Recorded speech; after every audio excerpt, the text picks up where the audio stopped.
चढ़ती कला fast news. नमस्कार, मैं रचना शर्मा चढ़ती कला टाइम टीवी देख रहे सभी दर्शकों का स्वागत करती हूं। आप देख रहे हैं फास्ट न्यूज।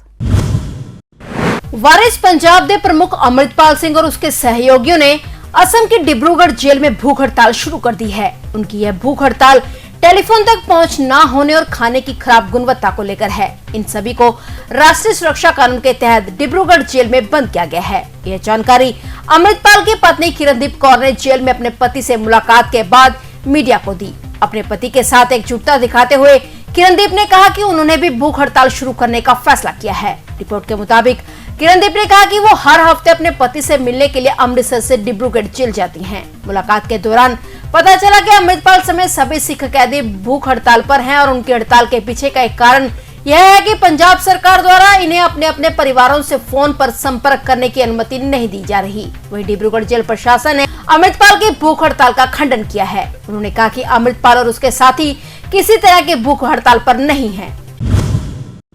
प्रधानमंत्री नरेंद्र मोदी ने आज दिल्ली विश्वविद्यालय की 3 इमारतों की आधारशिला रखी है। इसके साथ ही पीएम ने कॉफी टेबल पुस्तकों का भी विमोचन किया। दिल्ली विश्वविद्यालय जाने के लिए पीएम मेट्रो में सवार होकर वहां पहुंचे।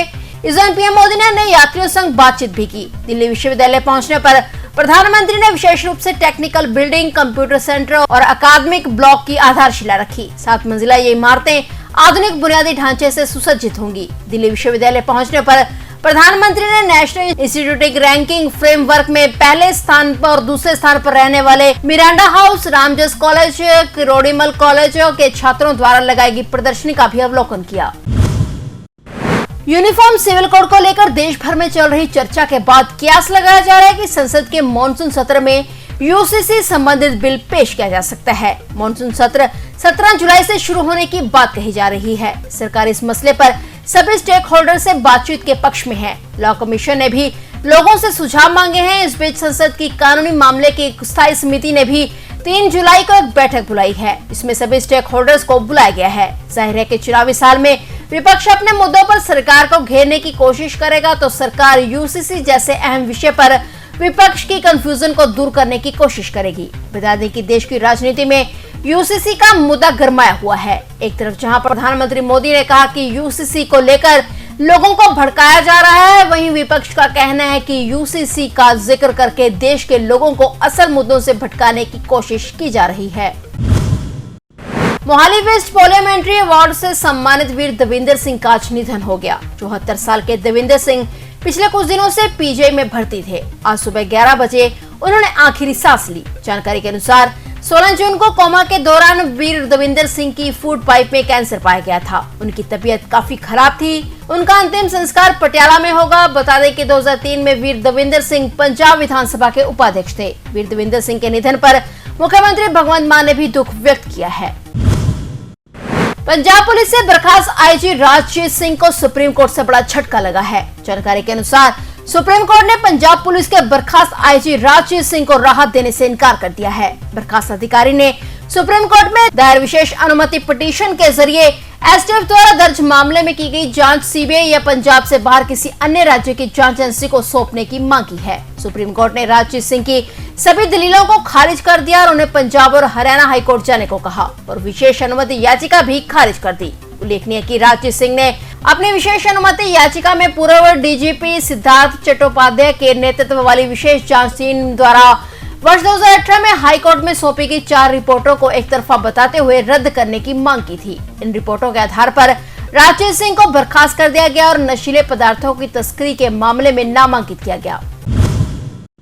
7 जुलाई को प्रधानमंत्री नरेंद्र मोदी उत्तर प्रदेश के 2 जिलों गोरखपुर और कुशीनगर के दौरे पर हैं। इसके लिए आयोजित होने वाले कार्यक्रमों को लेकर तैयारियां शुरू हो चुकी हैं। प्रधानमंत्री नरेंद्र मोदी गोरखपुर में गीता प्रेस के शताब्दी वर्ष समारोह के समापन कार्यक्रम में भी शामिल होंगे। वहीं दोनों जिलों के प्रशासन पीएम मोदी के दौरों को लेकर काफी सतर्क है। 7 जुलाई को पीएम मोदी चित्र में शिव महापुराण पुस्तक का विमोचन भी करेंगे। इसके अलावा पीएम मोदी महात्मा बुद्ध कृषि और प्रौद्योगिकी विश्वविद्यालय की आधारशिला भी रखेंगे। केंद्रीय गृह एवं सहकारिता मंत्री अमित शाह ने शुक्रवार को राजस्थान के उदयपुर में एक जनसभा को संबोधित किया। अमित शाह के संबोधन में राज्य की अशोक गहलोत सरकार और कांग्रेस पार्टी निशाने पर रहे। उन्होंने कहा कि गहलोत जी खामखा ही इस उम्र में इधर उधर घूम रहे हैं। इन्हें कोई इस सभा का वीडियो दिखा दे तो उन्हें मालूम पड़ जाएगा कि उनको सरकार के जाने का समय आ गया है। केंद्रीय गृह मंत्री ने कहा कि मेवाड़ की यह भूमि त्याग, बलिदान और भक्ति की भूमि है। यह भूमि भारतीय जनता पार्टी का गढ़ है और इसी भूमि से ही भाजपा की विजय पताका निकलती है। इस दौरान उन्होंने विपक्ष पर खूब निशाने साधे। ब्रिजभूषण शरण सिंह के खिलाफ प्रदर्शन करने वाले पहलवान विनेश फोगाट और बजरंग पुनिया को बड़ी राहत मिली है। खेल मंत्रालय ने दोनों को विदेश में जाकर ट्रेनिंग करने की मंजूरी दी है। बता दें कि बजरंग और विनेश ने एशियाई खेल और विश्व चैंपियनशिप ट्रायल की तैयारी के लिए 10 अगस्त तक का समय मांगा था। ब्रिजभूषण शरण सिंह के खिलाफ विरोध प्रदर्शन में सबसे आगे रहने वाले दोनों पहलवानों ने खेल मंत्रालय को तैयारियों के लिए प्रस्ताव दिया था, जिसे 24 घंटे के अंदर मंजूर कर लिया गया। किर्गिस्तान में बजरंग 36 दिन तक अभ्यास शिविर में हिस्सा लेंगे और वहीं विनेश किर्गिस्तान के बिश्केक में 1 हफ्ते तक अभ्यास करेंगी। उसके बाद वह हंगरी में 18 दिन तक अभ्यास शिविर में भाग लेंगी। बहादुरगढ़ में जूता फैक्ट्री में अचानक आग लगने से लाखों रुपए का कच्चा और तैयार माल जलकर राख हो गया। घटना की सूचना मिलते ही फायर ब्रिगेड की करीब 15 गाड़ियां मौके पर पहुंची और आग पर काबू पाने के प्रयास शुरू किए गए। मामला बहादुरगढ़ के HSIIDC सेक्टर 17 में स्थित इना फुटवेयर कंपनी का है, जहां सुबह जूते और चप्पल बनाने का काम चल रहा था और इसी दौरान अचानक फैक्ट्री की पहली मंजिल पर आग लग गई। आग लगने से फैक्ट्री में भगदड़ मच गई और सभी मजदूरों ने बाहर भागकर अपनी जान बचाई। देखते ही देखते आग ने पूरी फैक्ट्री को अपनी चपेट में ले लिया। हालांकि फायर ब्रिगेड की कई गाड़ियां मौके पर आग पर काबू पाने में जुटी रही, क्योंकि फैक्ट्री के अंदर अत्यंत ज्वलनशील केमिकल और रबड़ मौजूद है, जिससे रह रहकर आग भड़कती रही।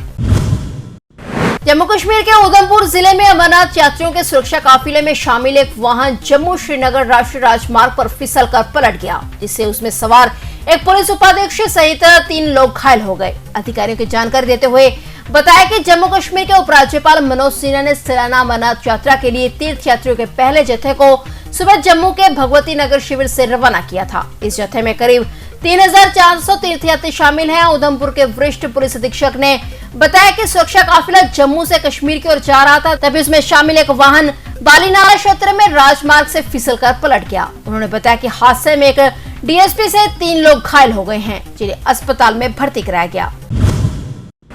आर्थिक मंदी की मार झेल रहे पाकिस्तान को मुस्लिम देशों से भी मदद नहीं मिल रही है। पाकिस्तानी हुक्मरान सऊदी अरब, तुर्की और संयुक्त अरब अमीरात जैसे इस्लामिक देशों के साथ मुस्लिम भाईचारे की बातें करके मेलजोल बढ़ाने की कोशिश में तो लगे हुए हैं, लेकिन फिर भी कोई उनकी तरफ मदद के लिए हाथ नहीं बढ़ा रहा। सऊदी अरब की aviation agency general authority of civil aviation ने भी पाकिस्तान को बड़ा झटका दिया है। उन्होंने पाकिस्तान की सरकारी airlines company Pakistan international airline को 4 करोड़ 80 लाख डॉलर का बकाया पेमेंट करने का नोटिस थमाया है। अगर पाकिस्तान इस रकम का भुगतान नहीं करेगा तो उसके नागरिक हज यात्रा पर नहीं जा सकेंगे। खबरों के मुताबिक पाकिस्तान से करीब 50,000 हज यात्री सऊदी अरब के मक्का और मदीना जाने वाले हैं। अगर शहबाज सरकार सऊदी अरब को 4 करोड़ 80 लाख डॉलर बकाया नहीं चुकाती या इस मामले पर कोई समझौता नहीं होता तो इन यात्रियों की परेशानी बढ़ जाएगी, क्योंकि पाकिस्तान से आने वाली तमाम कमर्शियल फ्लाइट्स को सस्पेंड कर दिया जाएगा।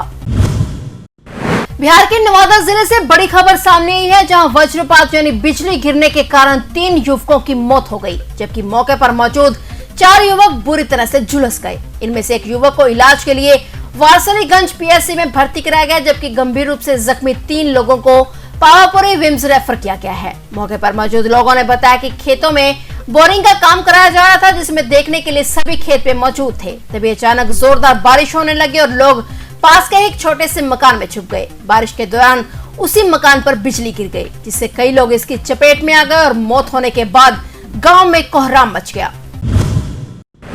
फिलहाल फास्ट न्यूज में इतना ही, और नए समाचारों के साथ फिर से हाजिर होंगे। तब तक के लिए देखते रहिए चढ़ती कला टाइम TV। चढ़ती कला फास्ट न्यूज।